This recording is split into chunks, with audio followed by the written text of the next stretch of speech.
He says that Rav Moshe was very upset when my father told him he was going to be a doctor and not a rabbi. But he said that's what he wants to do. So Rav Moshe says, okay, you got to be the best doctor then. Shalom Aleichem, and welcome to Shtark Tank, the podcast about the challenges and opportunities of being a Ben Torah in the workforce.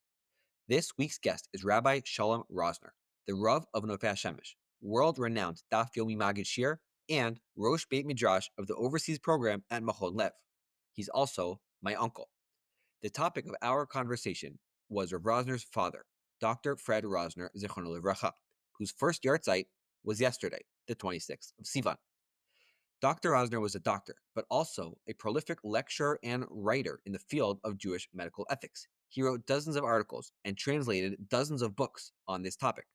He lived so many of the values that we speak about on this podcast, whether it was his devotion to Torah learning, making a Kiddush Hashem at work, and synthesizing Avodas Hashem with his professional career. Before we jump in, I must acknowledge the tremendous bracha which the Jewish people and the civilized world has experienced over the last 8 days, and specifically over the last day and a half. I think Amit Serial put it best, and I'm translating and paraphrasing here.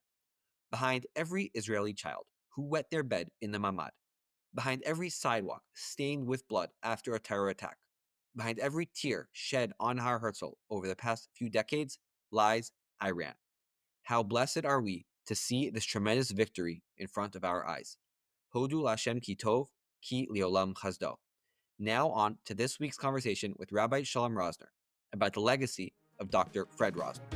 My name is Yaakov Wolf. This is Shtark Tank.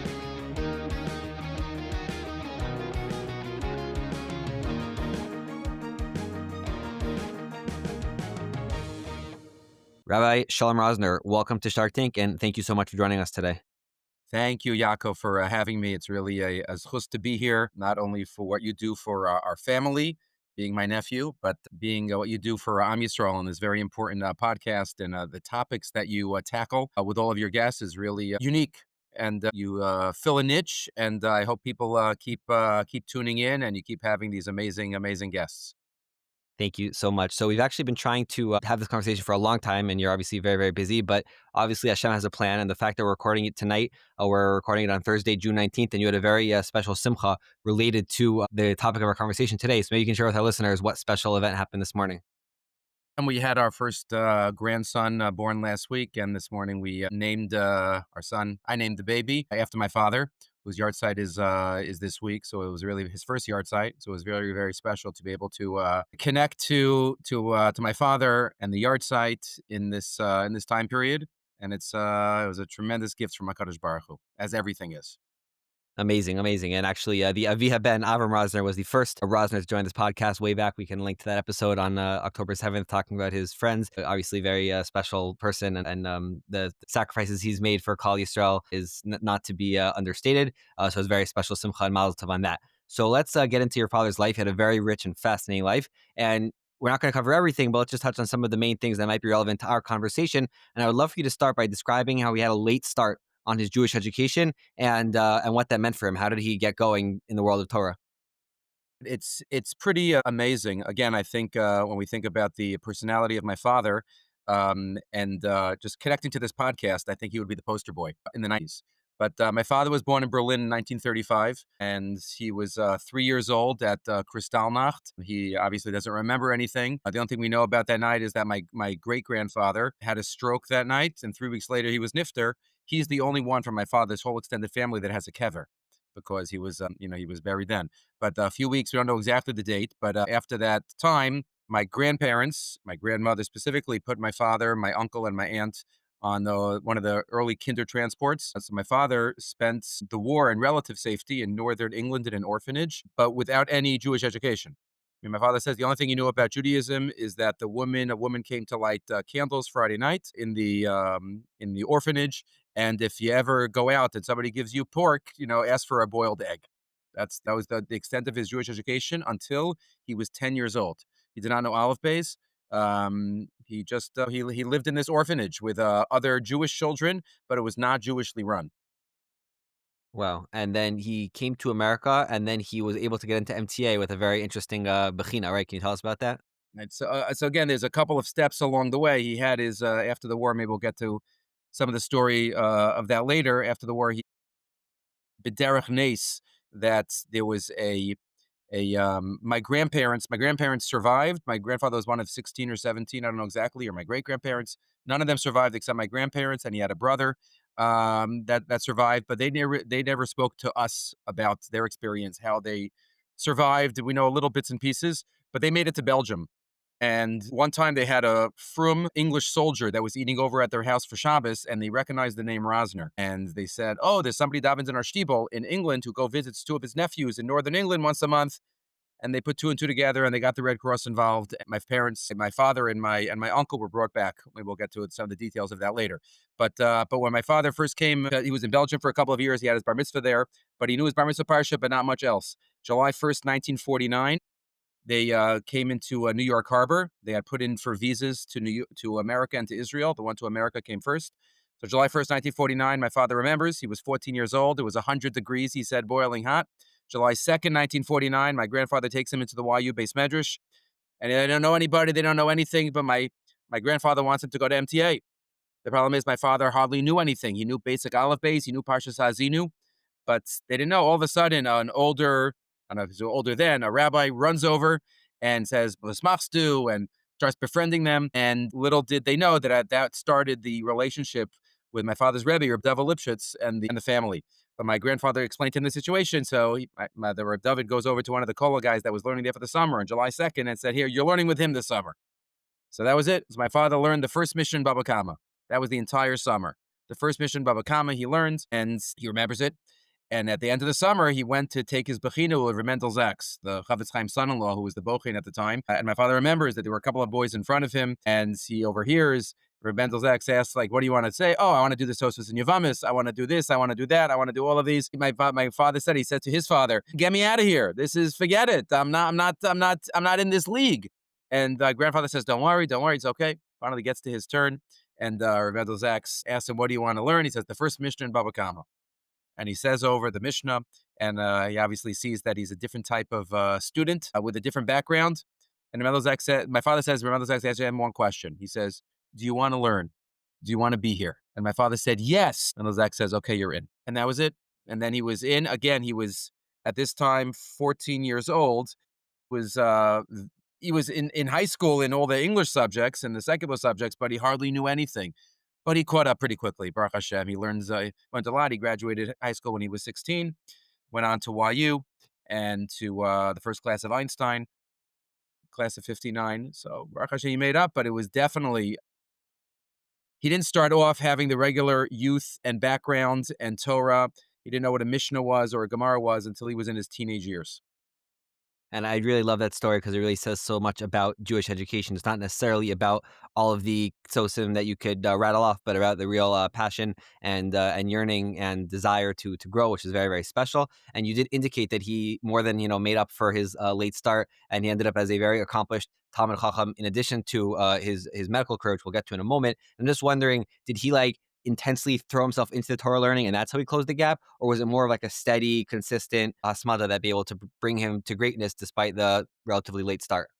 My father was never an extremist in any area of life. He was always steady and daily and consistent. He was the most consistent and using every second of life person that I ever knew, whether it's Daf Yomi, whether it's Chumash and Rashi. It was a daily schedule. I don't think he pushed. He just did it. If you do something every single day, so then it's gonna have an impact. So he was at MTA. He went to YU. He loved YU. He took off 1 year to learn Yeridea. There's an interesting story that just to mention because some of the listeners might be familiar.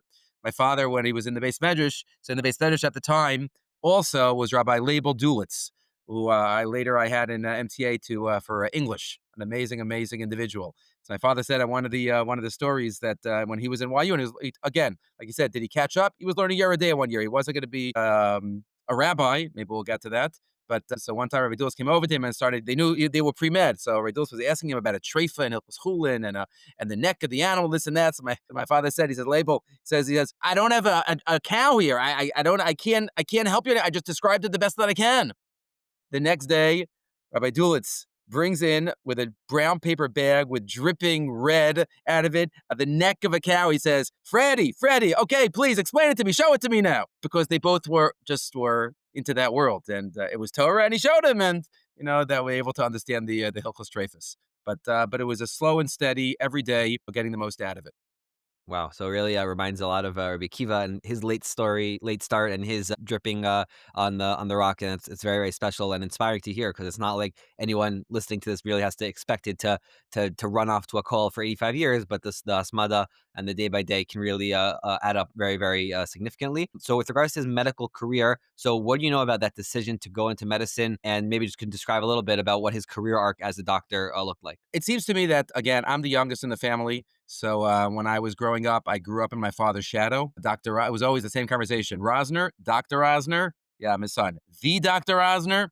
That was always the conversation. He was already a world famous doctor when I was growing up. It seemed to be that he always was into math and the sciences. I remember we met a number of years ago. We met someone who happened to have been in the orphanage with him a number of years ago. So he said, how did they meet? Because there was somebody else. His son lives in Beit Shemesh, and he was talking to his son about his war years. And his son asked him, "You remember anything from the war years?" He says, "I don't remember so much, but I remember, I was scared at night in the orphanage. I never wanted to be the last one up." So there was this young little boy that he was very smart, and I just gave him math problems to do at night. So I knew if I gave him a math problem, he'd stay up in his head thinking about the math problem, and I'd be able to fall asleep before him. I have no idea where he is now. His name was Freddie Rosner, but so I see at a young age he was already into math and sciences, but he loved medicine. He loved the human body. It was his, he felt that he had this push, this drive, this responsibility that he felt to be the best doctor that he could be. And that's there was a lot of medicine in the family, but well, we'll get to that. But again, he was driven, and he loved it. He loved it very much. And can you talk a little about his whole involvement in medical ethics and medical Torah, medical halacha? And I guess you mentioned before that he was a very, very non-extreme person, which certainly echoes the Rambam, and he was obviously very connected to the Rambam. So can you describe a little bit about the origins and his journey in that regard as well? Yeah, I don't know exactly when it happened, but sometime in the 60s, when he was in the late 50s, early 60s. I don't know exactly when he started developing his love and his passion. He came across, I think he got it maybe even as a medical school president, Rabbi Jacobowitz's landmark work about Jewish medical ethics, and that I think had a major impact on him. He used to call Rabbi Jacobowitz, Chief Rabbi Jacobowitz, the grandfather of Jewish medical ethics, which later on someone called my father the father of Jewish medical ethics. But he really took that, and it wasn't a decision, I don't think, to as we said, to bring the frumkeit into the medical world and the Torah. It was just a natural. I'm an Eved Hashem, and when I'm an Eved Hashem, Hakadosh Baruch Hu wants me to be an Eved Hashem. Everywhere I am. And he loved medicine, but he loved Torah, and he loved the synthesis and putting it together, and bringing it and structuring it and having clarity and sharing it. My father loved to teach, and to be able to if you look back at the early RJJ journals. So now as a rabbi, if I could find an article on a topic, and I could prepare a shiur from it, and all the marmakomos are there, amazing. But in those days, they wrote the articles, and they wrote it those early, and there was cutting edge material that had to be worked at, and all the medical new discoveries and developments that took place. So really, that drew him to his love for medicine and his love for Torah. I think drew him to the Jewish medical ethics field, as well as you mentioned the Rambam. The Rambam was his love. My father was my first Rebbe. Every Friday night we used to learn Rambam together. We just finished writing on his matzeva on the bottom. It will say, right, Chayla Orosh al Rambam, because that was his, in many ways, that was his greatest. He loved Shmuel in the Gemara, who was also a famous doctor, and many of the Rishonim. But the Rambam and what he stood for and what he represented, besides his Torah, was really what my father felt and lived and modeled for us. And could you just describe a little bit about what that actually looked like practically, his balance between being a practicing doctor, a teacher, a scholar, a writer, all of these things? What were some of the, like, on a day-to-day, week-to-week, month-to-month basis, what was that looking like? Right, so it's interesting. My siblings and I have spoken about this. At least I know he spoke all over the world. He gave thousands of lectures. I don't remember him being away. I don't feel like I grew up where my father was always away. I know he was always busy and he was always writing and he never wasted a moment, whether it was learning or whether it was exercise or whether it was visiting his father once a week when my grandfather lived in Borough Park. So, again, I grew up in his shadow, but he was daddy. He didn't let his public life affect or change anything of who he was. It's interesting. There are different models of families. My in-laws are both doctors as well. So they, as my wife tells me, they brought a lot of the medicine home, and they spoke about it at the Shabbos table and all the issues. And at our Shabbos table, he didn't bring it home. He didn't bring it home. Our Shabbos table was just Torah and Parsha and family and different models. But he was in his own way. Again, he's such a force, but that did not affect his essence and his mahus. Somebody once told me, one of my rebbeim in Smicha once said, a rabbi has to take their position very seriously, but not to take themselves so seriously.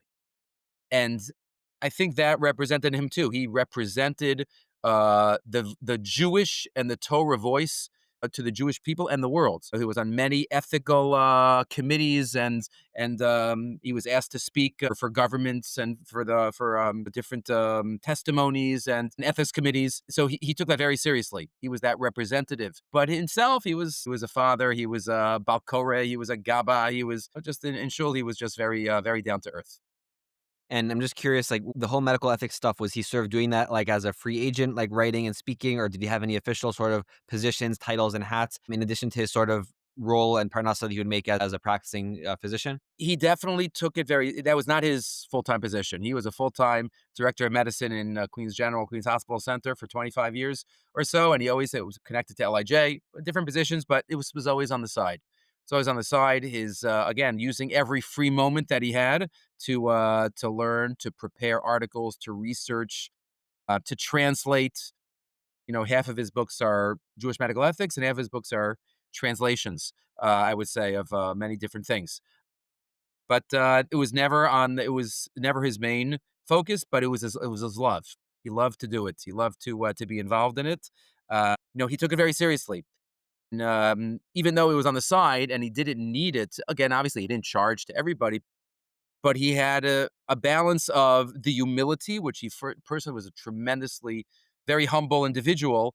But when you're representing, he always said to me, Shalom, did they pay you enough? Shalom, you have to make sure that they take you seriously. And he says that the position of representing Dr. Rosner, or so he felt that's a kavod Torah for that. So it wasn't his main parnasa, but he definitely felt that for the kavod of the position, he needed to do that.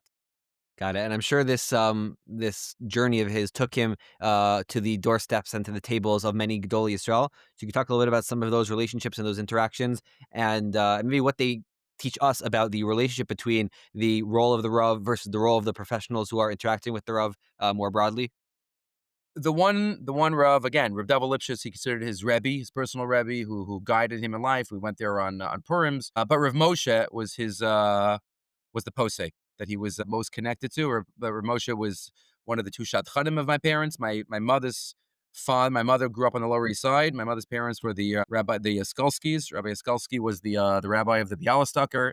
Rabbi Mitchell Skalski, and before him, Rabbi Yaakov Skalski, my great grandfather. So Rav Moshe was one of their shadchanim, and Rav Moshe was their Masada Kedushin. And throughout the years, my father tried to stay as close as you can with Rav Moshe, asking him many of his medical and Torah shilas in terms of every new situation that came up in medicine. He says that Rav Moshe was very upset when my father told him he was going to be a doctor and not a rabbi. But he said that's what he wants to do.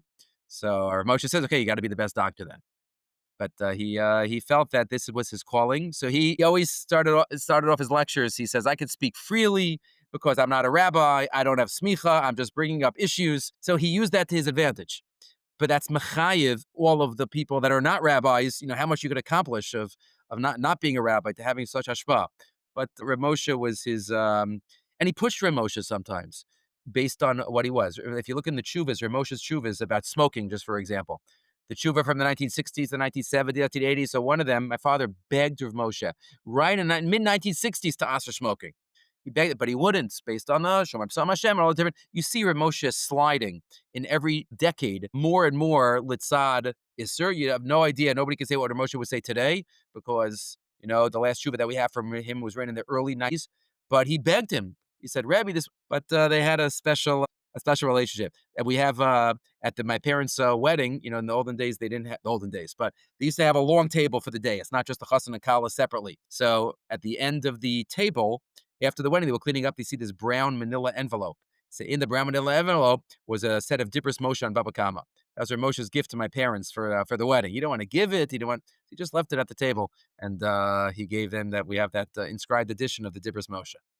Wow. And it's very fascinating how you describe him pushing Rav Moshe. I'm sure it was obviously with the utmost respect, but it just sort of leads to a broader question. You as a Rav, people ask you questions. And so one approach might be, the Rav gives you a psak, so, shut up and listen to your Rav. Another approach might be, there is room for masomatan and milchamta shel Torah.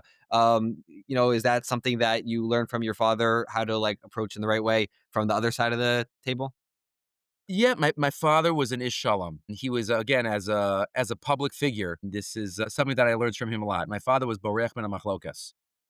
Sometimes there were one or two, medical ethics issues where all of a sudden it became a major machlokas poskim, and I don't even mention any one or two of them. But my father stopped talking about those issues in public. Once it became a thing, my father was borech. And he was an ish shalom. He was friendly with all of the chevra, the whole chevra of my father, Rav Mordechai Halpern and Rabbi Bleich and Rabbi Temler and Dr. Abraham and the whole chevra. My father kept in close contact with, some closer than others. My father and Rabbi Temler spoke every Friday for years, but he was always an ish shalom, bringing up issues respectfully, and he knew he was a public figure, and he knew that's an achrayus that he felt. Again, it doesn't mean that he changed. He was the same person, mibayis u'michutz. But he had that responsibility that he felt to be a walking Kiddush Hashem as much as possible. And then that's what he did. That's what he did in life. I guess if we're talking about iconic and famous machlokasim, maybe do you want to share with the listeners the story of your wedding and the joke that Rav Mordechai William made about the machlokas about brain death? Yeah, just there was at the time that we got married. That's when the height of the brain death issues were going on. And years ago, there was a machlokas, Rav Moshe, Rav Shlomo Zalman, and my wife's father was very close to Dr. Abraham and others who believed in one view, and my father was close with Rabbi Temler, Rav Moshe, that believed in another view. Wedding was going to be the achdus and the coming together. And not every personality is b'shalom or b'shalva with every other personality. But Baruch Hashem, the wedding worked out. Not every personality came to the wedding, was able to come, but Baruch Hashem, I like to think of the wedding was a ma'achid. Right. I think Rav Willig made the joke that, some weddings have men's section and women's section. Maybe this wedding would be better off to have a brain death section and a non-brain death Oh, section. I forgot that. Yes, correct. Right. Different sections. So, Yeah. okay. So let's, before we go on to, I guess, just regards to his decision to go into medicine and be a doctor, you mentioned the inspiration that he took from the Rambam and from Shmuel and from many great gedolim who were doctors. On the other hand, the famous Mar Makom and Kiddushin talks about the Gehenim. And I believe he wrote a whole article. What does that mean in light of the fact that it's a very good profession for a nice Jewish boy to do? Can you talk a little about what his approach was to this sort of strange statement of Chazal? Yes, he wrote a whole article about it, but the one shot that he always liked to say over from Rameir Pamizlaner was that, and my father quoted from everybody, Rishonim, Achronim. He did the research and he quoted from everybody. So Rameir Pamizlaner says, Tov Shebarofim, Tov is Gematria 17. If a doctor believes that he doesn't have to focus on the bracha of Rafa'inu, that one I got covered. That one is good. That's the Gehenim. The best doctor has to believe that he's a shliach. He's a shliach of Hakadosh Baruch Hu, and that's what my father always believed, that he was a shliach in the ward, making rounds in the hospital. He was a shliach. He was a shliach. He was an Eved Hashem in every situation in life.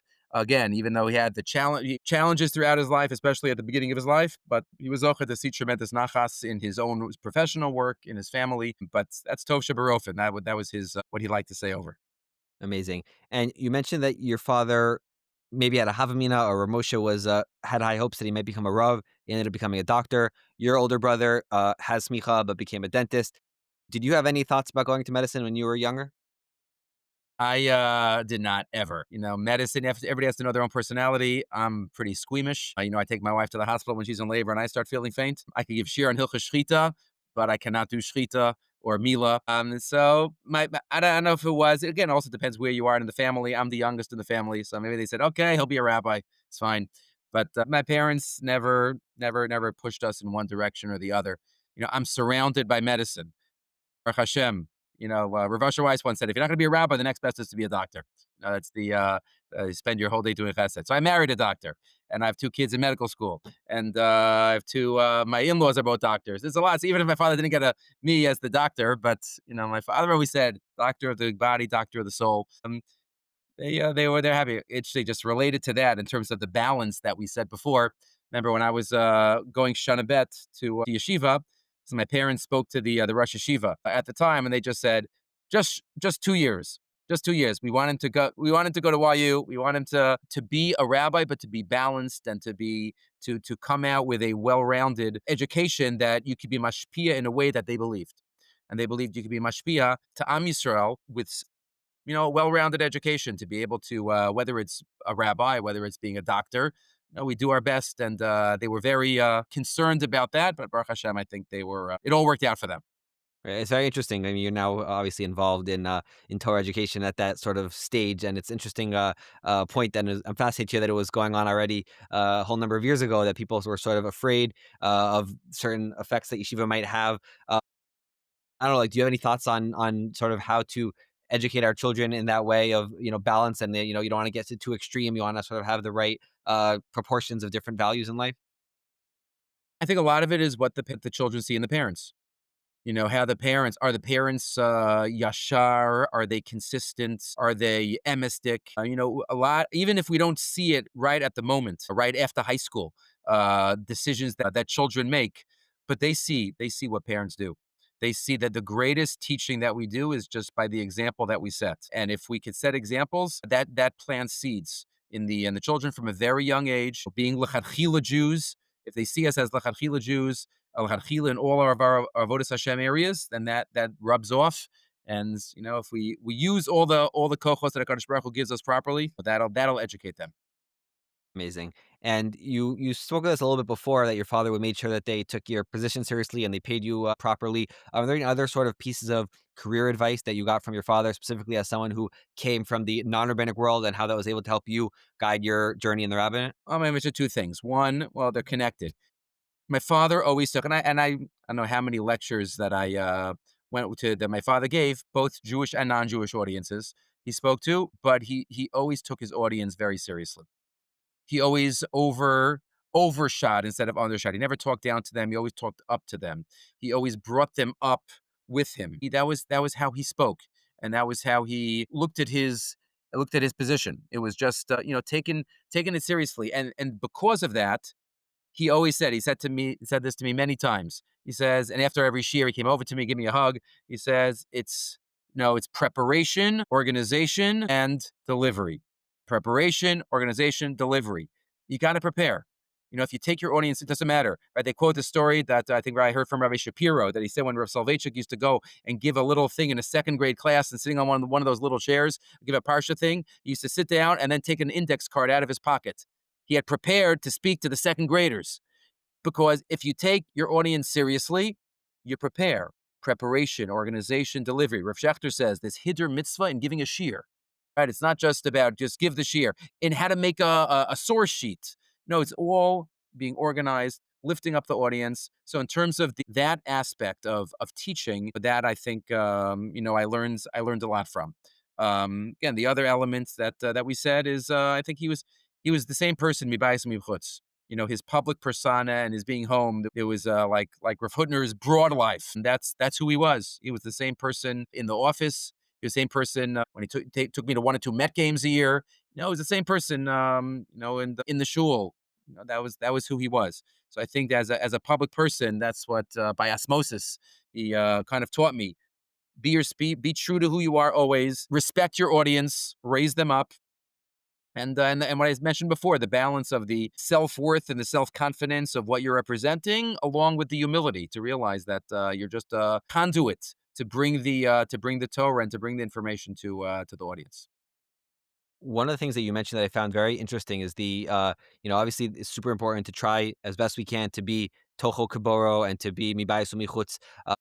Mitzupa Zahav, but um, I guess it's sort of natural, someone's taking a picture of you. So turn yourself in a certain way, you tuck in your shirt a little more, you brush off some of the whatever, you're speaking on a stage in front of an audience. It's a natural sort of contrast or dissonance between being public versus being private, which is just, I don't know, like a normal part of human life. But for someone who's always speaking in front of a mic, always speaking in front of a crowd, to try to make sure, like, what are the keys to being that person who really is consistent no matter what settings they're in?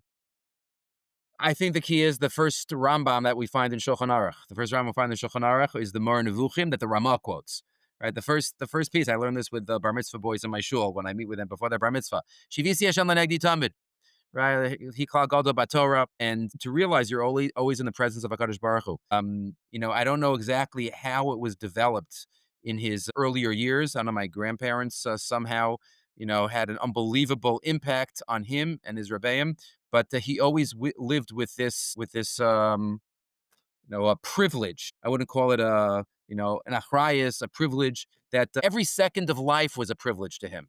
If he had a moment of life, he realized the greatest gift of life is time. The greatest gift of life is to accomplish, to use time until the end, Just the night after the day that he was nifter. So I went back to his apartment just to pick something up, my parents' apartment in Ramot.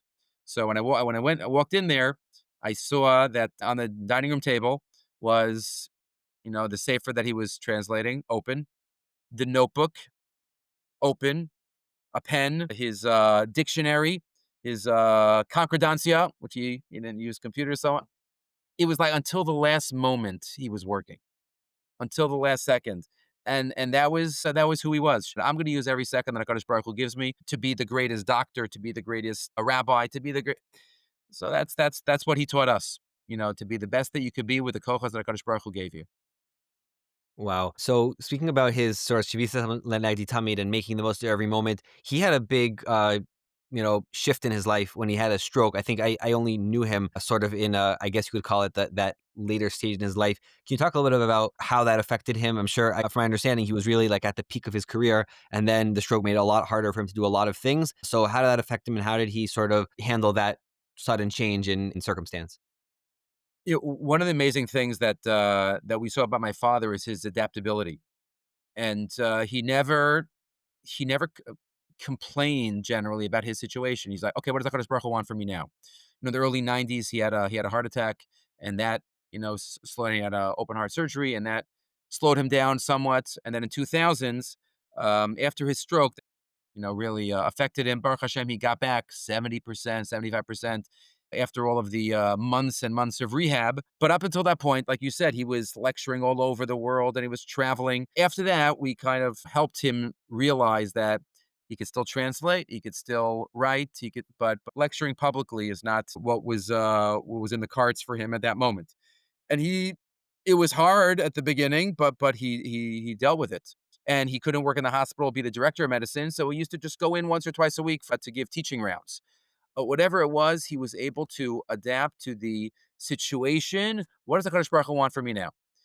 How could I continue what I was doing in in this context? Later on, in the early years, he was able to research and write articles, and in the later years, he couldn't. So what could he do? He could still translate, which is a skill. Translate. He translated when he worked for 10 years in Encyclopedia Refuit of Dr. Steinberg. He translated the Shiurim L'Rofim of Rav Zilberstein, a mammoth. Earlier, he had translated the Kisvei Refuah of the Rambam. I remember at the Shiva, Rabbi Mordechai Halpern walked in, and he said, if your father would have just done Preuss, Dayenu, enough to come to the world. And I was like so embarrassed that, who's Preuss? I know he translated from the Latin, from the German, and Preuss, the medical terms from the Gemara. So I don't even know. But this is something that he translated all the Kisvei Refuah of the Rambam. But whatever stage of life he was at, he's like, what kochos do I have? What could I do? And that was an amazing adaptability. And it came from very early, right at the early stages of his life. He was spent the years in an orphanage from age 3 to 10. And he did what he had to do at that time. Again, still organized. There's a interesting story I'll just to mention, connects in those years in terms of the adaptability. So after the war, when this story happened before, I mentioned in 1945, after the war, 45, 46, when they realized that these two boys' parents are alive in Belgium. So at that time, it was the middle of the year, March, April. So my uncle, who was 17 at the time, quickly went back to Belgium. My father, who was 10, wanted to finish the school year first. He hadn't seen his parents in 7 years. But he said, he's in the middle. He had to finish the school year. So he stayed till June, till the end of the year. And then he finished. And he remembers that. He remembers at 10 years old, going on a boat from England to wherever the port was in Belgium. And he remembers being on the boat with the captain holding his hand. And he sees hundreds of people on the shore. And he hasn't seen his parents since he was 3. Now he's 10. He has no idea what his parents look like, what his father looks like. So he says all of a sudden he sees there's a man with a long coat and a hat that goes under the rope and runs up the plank towards the boat and starts talking to the captain and looking at the papers. And the captain introduces father to son after 7 years of not seeing each other. And they give each other a hug. And my father starts talking to my grandfather, and they realize they can't communicate with each other because my father only knows English and my grandfather only knows German and Yiddish and Flemish and other languages. So it was unbelievable. But he adapted. He adapted and he learned Yiddish and a couple of other languages. And that was, from a very young age, he seems to have this midah. Wow. And listening to you describe that adaptability, maybe one of like the finer points that you're talking about is the fact that we can oftentimes grow attached to certain projects, jobs, things that we're doing, and the ability to sort of let go when the time comes can be sort of its own skill within that broader framework. There's something to that. Like, does that resonate? Like the ability to have a job, have a project, have something that you grow close to, but then say now it's time to let go and let it drift away. I think we're human beings. So we're human. It's going to hurt at the beginning because we like to be in charge. But the more we could recognize that we don't run the show, the more flexible we can be. There's a beautiful Sfas Emes at the beginning of Kedoshim where it says, Ishimov aviv tira'u, v'shabsosei tishmaru. So tira, there's a mitzvah mora avaim. So what does that mean? So there's kibud and mora. We usually put them together. But mora is don't sit in your father's seat. It says the Sfas Emes, there's a mitzvah of mora of HaKadosh Baruch Hu. Don't sit in Hashem's seat. If Hashem's driving, don't be a backseat driver. He's driving. He's getting off. No, go straight. Go straight. Don't get off here. He knows he's the best ways, right? So it's hard, but the more we could try to internalize that idea that Hashem is driving, and we're doing our best while He's driving, so then we could say if there's a different certain stage of life that I thought I wanted to accomplish this, and I thought this was my avoda, but now it's out of my control. It's tali b'das acherim, so we have to realize that, okay, there's something else that HaKadosh Baruch Hu wants from us. And even on a daily basis, there's certain avodas Hashem that could be accomplished in the Beis Midrash, and there's certain avodas Hashem that could be accomplished sitting in traffic, and there's certain avodas Hashem that could be accomplished, when you're somewhere that you didn't think you would be. And, that's the more we could work on the emunah part of it and recognize that we're not driving, I think the easier it could be in terms of being flexible. Amazing. So in the past 9 days, for those keeping score at home, you were zocheh to marry off your daughter Nama. The Iran war broke out. You had a grandson and his bris. You also had a book launch for a bencher, so Mazel Tov on that. And you dedicate the bencher to the memory of your father. And your father really loved Zmiros. He loved Shabbos. So you talk a little bit about, in this podcast, talk a lot about Shabbos because it's really the locus of Ruchnius when people are out in the working world. So Shabbos broadly and Zmiros specifically in terms of how he was connected to those parts of his life. He loved Shabbos. He was very, we davened actually I grew up in Far Rockaway. My parents lived there for many decades. So we're not Hasidish, but we davened in a shtibel in the mornings, not at night because it's after the Zman. But we davened shtibel in the morning because he wanted the HaShemesh davening. He wanted the warmth. He wanted the, go at a slower pace to be able to get the most out of it. It doesn't mean just because they davened at 9 o'clock doesn't mean that he woke up at 8:55. My father had a chavrusa every Shabbos morning from 7 to 9 a.m. I remember waking up and hearing the voice of them davening, of them learning together, 7 a.m. to 9 a.m. every Shabbos morning. But he took every part of Shabbos, was part of his schedule. He had his nap in the afternoon, but he went straight through the bencher. Kol Makadesh, Menucha v'Simcha, Ma'yedidus. he went straight through, and he would make comments about the bencher, but he realized that what Shabbos is about. I write in the bencher from the I quote from the Shemi Shmuel that we say Tzeitzchem L'Shalom at the end of Shalom Aleichem. Some say, well, we say Tzeitzchem L'Shalom, we want the Malachim to leave. So some say, oh, we don't know when they're going to leave. So we say, whenever you leave, you should have a Tzeitzchem L'Shalom. But the Shemi Shmuel says, no. He says, when we come to the Shabbos table, we say it's just Yichud with us and HaKadosh Baruch Hu. And even the Malachim can't stay. So we ask the Malachim, Tzeitzchem L'Shalom. So it's just Yichud with Baruch Hu. So my father recognized that. It doesn't mean that we as children, again, I'm the youngest, but every child, my siblings are all older and a little, when they were younger, Lebedik, so we're a normal household, but my father tried to uplift us through song, through Divrei Torah, and he appreciated Shabbos, every day of his life was connected to that, and we took that from him. And some have pointed out that an interesting dynamic in Zmiros, that some of the Zmiros really focus on Rashi's description of a neshama seira that has to do with the gashmias and mashmanim and mamtakim and all the physical perks of Shabbos, whereas other Zmiros, you take Kayach, for example, focus on the ruchnius side of Shabbos. How did he sort of balance those two, or how do you recommend people practically who are in the working world balance those two? Because you sort of look forward to the physical relaxation and enjoyment, but you also, it's really the only opportunity to learn and to daven properly. So how do we make those two work together? I think like everything in life, and like the Rambam says, like my father lived, there's a balance. I think having enjoyable food, and if you like taking a Shabbos nap, and the physical oneg, that's what we're about. But that's what Shabbos is meant to be about. Also, the physical enjoyment. There's a mitzvah of oneg Shabbos, but obviously it can't just be that. I remember my father every Friday night. It was the parsha. He did not, and then the Daf Yomi, and then I woke up in the morning. He was learning. It was he lived a very balanced life even within the Shabbos, and he took very good care of his health. He was always exercising, and he always listened whatever the doctor told him to do. And the doctor told him to walk after every meal, so it doesn't matter when it was. At night, he would go outside and take a walk, even just down the block and walk back. So he took his very, very, very seriously. Again, b'derech of the Rambam, and he did, like I said before, he was very strong in Torah. He was very strong in medicine, in life, and he was a synthesis and a blend of the balance of both, of being a strong Eved Hashem, but also being involved in the world. And it's interesting that he came from a European background. He was born in Berlin. My grandparents were from Poland. My mother, grew up in the Lower East Side. She was, born American. My grandfather came when he was a baby, but those two worlds came together.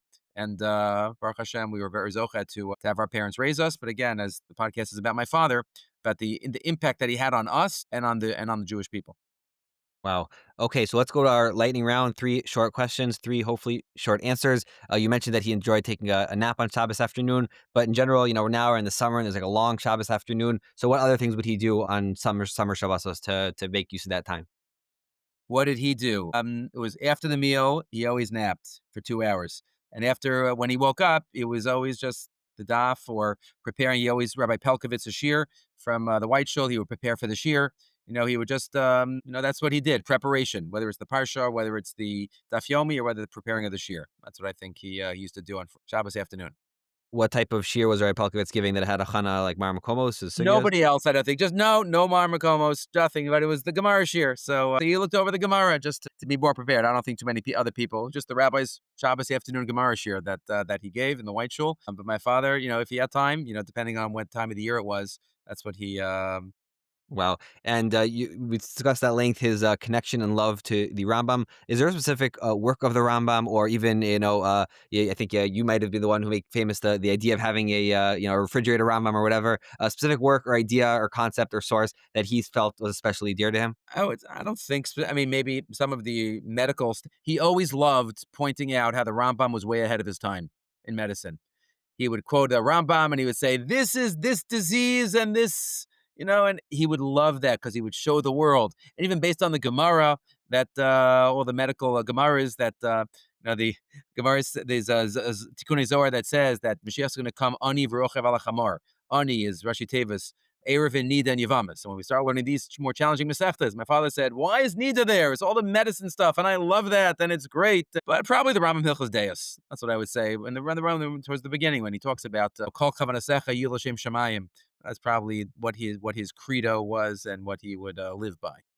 Amazing. And this final question is actually for you. If you had to choose, I know you are completely in love and attached with your work in Kodesh, but if you were forced to choose some other job, some other profession out there, maybe something you dreamed of doing as a kid, what would that be? I don't know if I would dream about it. I never knew I was going to be a rabbi until after my 2 years in Israel. So during my second year in Israel, I thought I'd be like a businessman.